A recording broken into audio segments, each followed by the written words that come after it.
The popes and the converted Franks joined forces to create a new unity, Christendom. Confronted by the collapse of the imperial administration in the West, the disintegration of the Roman social order, the popes refused to despair. They accepted the fact that the barbarians had come to stay. Their new mission was to convert the barbarians and incorporate them into a peaceful Christian society. Slowly, their efforts bore fruits, for out of the wreckage of the Roman Empire in the West, a new social order came into being, Christendom. It was preeminently the creation of the popes, but also owed so much to the anonymous labors of the peaceful monks and the political prowess of the Franks. Clovis, the king of the Franks, was baptized together with his 3,000 soldiers in 496. As an intelligent ruler, he realized the advantages of having the same religion as his newly conquered subjects. Clovis used the church to help him bring stability to his subjects. It gave them a common moral code and a unifying set of religious rituals. 3 years earlier, he married a Christian princess, from whom he learned so much about the faith. Of importance, too, in the conversion of the barbarians in the West was the papacy of the Gregory the Great, a Benedictine monk.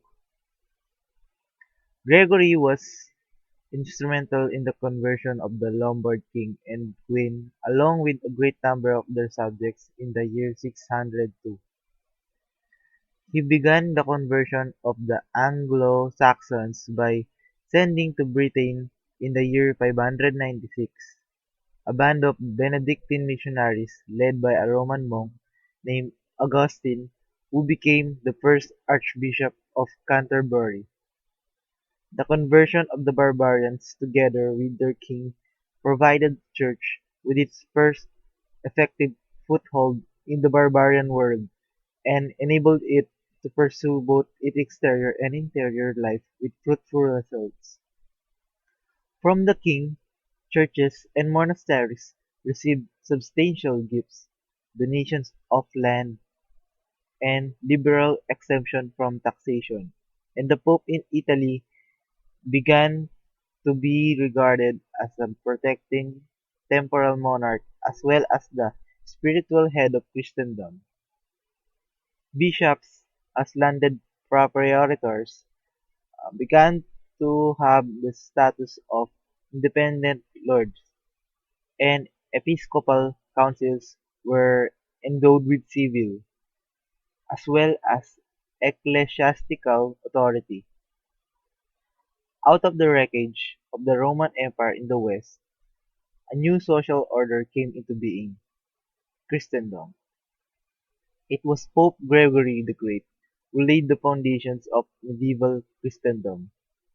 He made the Pope supreme in Christendom.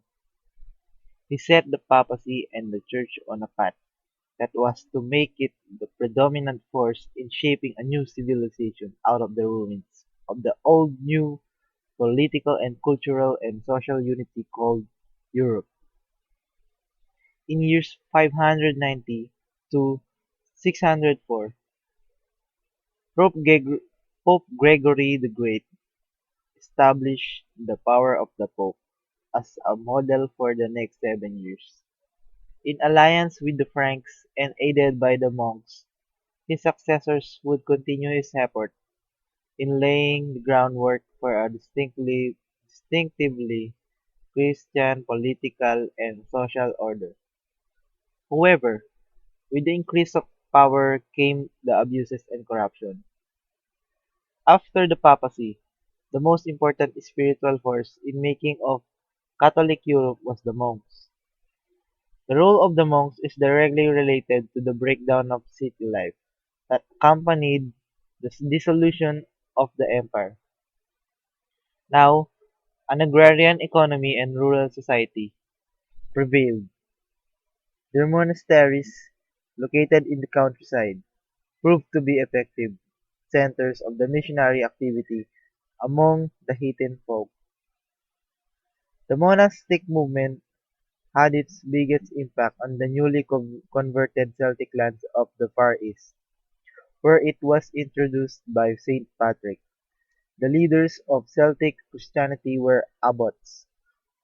The Irish monks were leading missionaries of the age. They carried their monastic ideal across the length of Europe in the sixth and seventh centuries. The dominant kind of monasticism was the Irish type, as codified by Columbanus.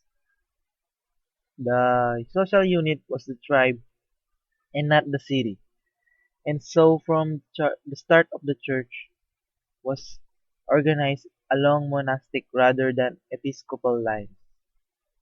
Monasteries rather than episcopal cities became the normal centers of ecclesiastical life, as well as great schools of learning.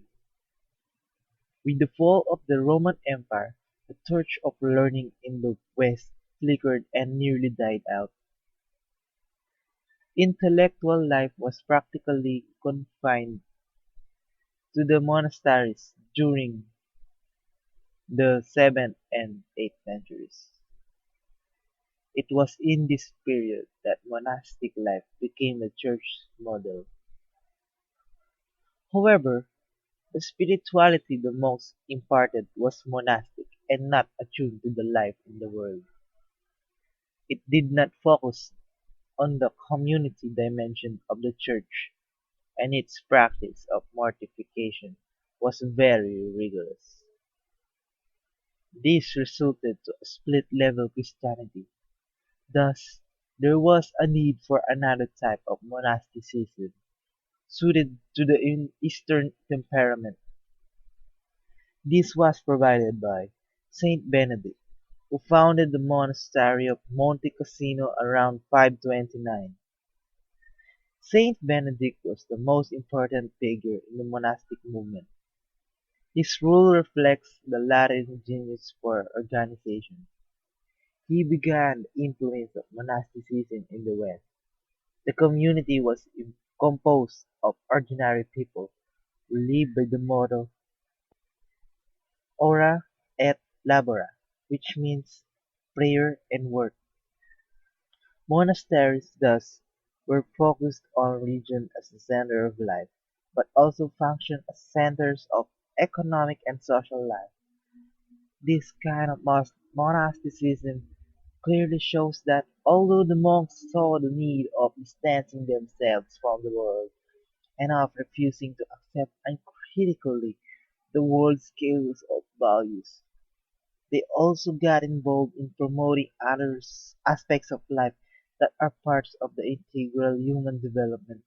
Hence, genuine monasticism was never really a fight from the world. The monasticism of Saint Benedict spread rapidly throughout Europe. It became the universal form of Western monasticism, in bringing the faith to pagans and in teaching them the dignity and holiness of work. Benedict received the title of the father of the Western monasticism. By the ninth century, the monasteries had become the centers of learning, and their abbots were powerful men. To monasticism was given the credit of preserving the spirit of Christianity. The monks kept alive the church tradition in the age in which the Roman Empire was crumbling. The renaissance of the church was short-lived, partly due to the advance of Islam.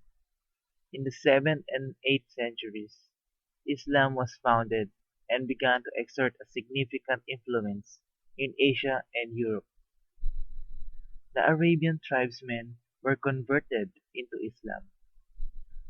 With the blending of religion with military conquest, the Muslims were able to conquer Damascus in 635, Jerusalem in 637, and Egypt in 641. Constantinople fought hard in order to survive. The Muslims subjugated and stripped the Eastern Empire of its territory and left the city of Constantinople, a capital without an empire. The East felt abandoned by the West. The adherents of Islam began to move beyond the realm of religion and to seek to conquer the world, but they were defeated in good part through the efforts of Charles Martel, the ruler of the Franks. As Martel had contributed to the expansion of the Church and to its defense, so did his son and successor Pepin, who began his career as administrator for the Frankish royal house in 741. Pepin sought to be in royal office.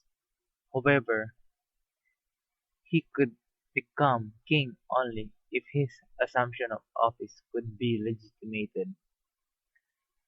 He turned to Pope Zachary in Western Europe who was capable of providing that legitimation. The Pope arranged for Pepin to be anointed king of Franks in 751. This event marks the turning of the papacy from the emperors in the east to the royal army of the new Frankish monarchy. Pope Zachary died in 751. He was succeeded by Pope Stephen. When the Lombards threatened to take over Rome and much of central Italy, Pope Stephen II asked Pepin for help. In 754, Pepin and his army defeated the Lombards. Pepin was instrumental in achieving the temporal independence of the papacy. On that occasion, Pope Stephen anointed Pepin as king for the second time, and in return Pepin donated almost all of central Italy to the Pope as the permanent possession of the Bishop of Rome. This gift marks the beginning of the Papal States, that is, those territories in central Italy which were under the direct political control of the papacy. Pepin became the protector of the Pope's rule over a large portion of Italy. A powerful church began to rule Europe like a kingdom of Christians. The Pope crowned kings, was involved in peace negotiations among crown countries, and war, and maintained its own army. In the year 771, Pepin's second son, Charles, known in history as Charlemagne or Charles the Great, became the sole ruler of the Franks. He enlarged the donation of Pepin to the Holy See, thus ensuring the Pope's supreme independence of all earthly power. He then began to wield Europe into a united Christian state. By the year 795, he was the master of the territory once ruled by the Christian emperors in the west and had united all the surviving Germanic peoples of the continent into one Christian state. Europe became Christendom. He became the unifier of the Western Europe, putting an end to the calamities that were being promulgated against Pope Leo III. He was crowned Emperor of Rome by Pope Leo III in 800 and protector and defender of the papacy. This was the birth of the Holy Roman Empire. Henceforth, the emperor and the pope would be associated in the government of Christendom, the emperor as civil administrator and official defender, the pope as supreme pastor of Christ. This union of temporal and spiritual in one commonwealth meant in practice that this unique body had two heads. With the birth of a united Christian state, a new Christian tradition was born from a gradual melting together of different cultural elements: the Greek-Latin culture, the customs and beliefs of the barbarian tribes, and the Christian heritage had become one. However, the Eastern Roman Empire found this Western expression of Christianity difficult to accept. Charles Magne made a magnificent effort to revive learning. He decreed that every bishop should set up a school at his cathedral. In the 11th century, an intellectual awakening began that transformed the cultural life of Europe. It found its most characteristic expression in the newly founded universities, which around 1170 began to replace the cathedral schools as the most vital centers of learning. The founding of the universities cannot be precisely dated, since they evolved almost imperceptibly out of the cathedral schools. It was mainly at the universities that theologians worked to harmonize the data of human experience with the data of faith. The most successful in this enterprise was Thomas Aquinas, whose synthesis of Aristotle and the Gospel in his Summa represents the summit of Christendom's intellectual achievement. The empire created the Charlemagne was thought of in an ideal way as a continuation of the Roman Empire. Europe was conceived as a commonwealth of Christian peoples. To that commonwealth all Europeans felt they belonged even after the breakdown of Charlemagne and the rise of feudalism.